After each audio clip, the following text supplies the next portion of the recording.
There was a certain man in Caesarea called Cornelius, a centurion of the band called the Italian band, a devout man, and one that feared God with all his house, which gave much alms to the people and prayed to God always. He saw in a vision, evidently about the 9th hour of the day, an angel of God coming in to him and saying unto him, Cornelius. And when he looked on him, he was afraid and said, What is it, Lord? And he said unto him, Thy prayers and thine alms are come up for a memorial before God. And now send men to Joppa, and call for one Simon, whose surname is Peter. He lodgeth with one Simon a tanner, whose house is by the seaside.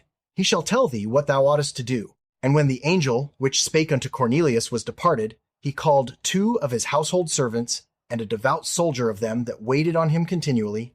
And when he had declared all these things unto them, he sent them to Joppa. On the morrow, as they went on their journey, and drew nigh unto the city, Peter went up upon the housetop to pray about the 6th hour. And he became very hungry, and would have eaten. But while they made ready, he fell into a trance, and saw heaven opened, and a certain vessel descending upon him, as it had been a great sheet knit at the 4 corners, and let down to the earth, wherein were all manner of 4-footed beasts of the earth, and wild beasts, and creeping things, and fowls of the air.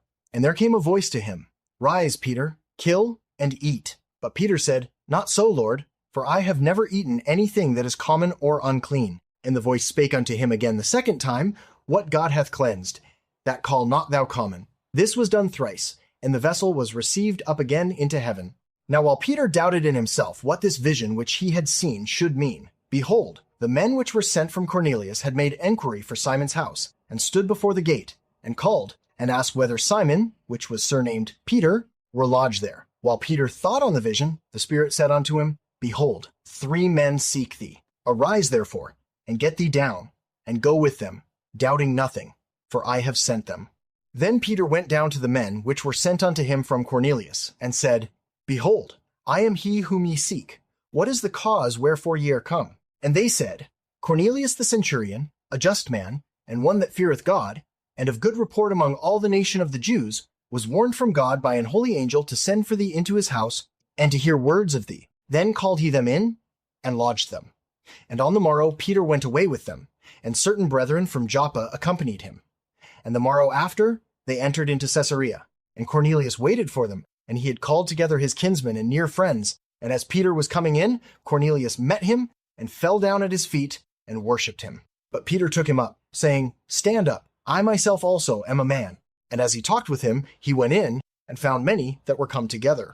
And he said unto them, Ye know how that it is an unlawful thing for a man that is a Jew to keep company, or come unto one of another nation.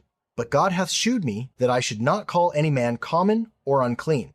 Therefore came I unto you without gainsaying, as soon as I was sent for.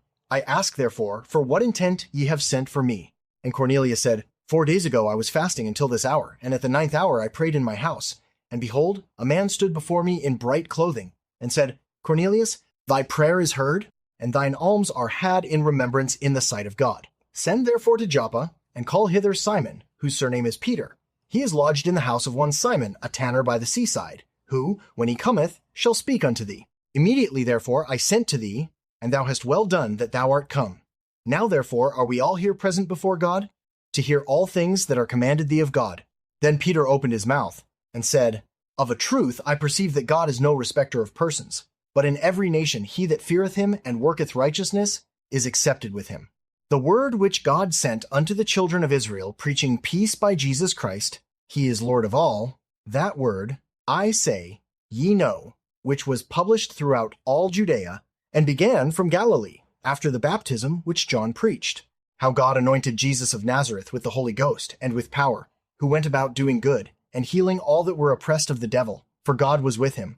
And we are witnesses of all things which he did, both in the land of the Jews and in Jerusalem, whom they slew and hanged on a tree.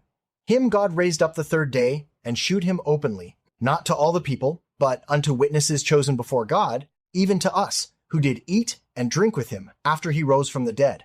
And he commanded us to preach unto the people, and to testify that it is he which was ordained of God to be the judge of quick and dead. To him give all the prophets witness, that through his name whosoever believeth in him shall receive remission of sins. While Peter yet spake these words, the Holy Ghost fell on all them which heard the word. And they of the circumcision which believed were astonished, as many as came with Peter, because that on the Gentiles also was poured out the gift of the Holy Ghost. For they heard them speak with tongues and magnify God. Then answered Peter, Can any man forbid water, that these should not be baptized, which have received the Holy Ghost as well as we? And he commanded them to be baptized in the name of the Lord. Then prayed they him to tarry certain days.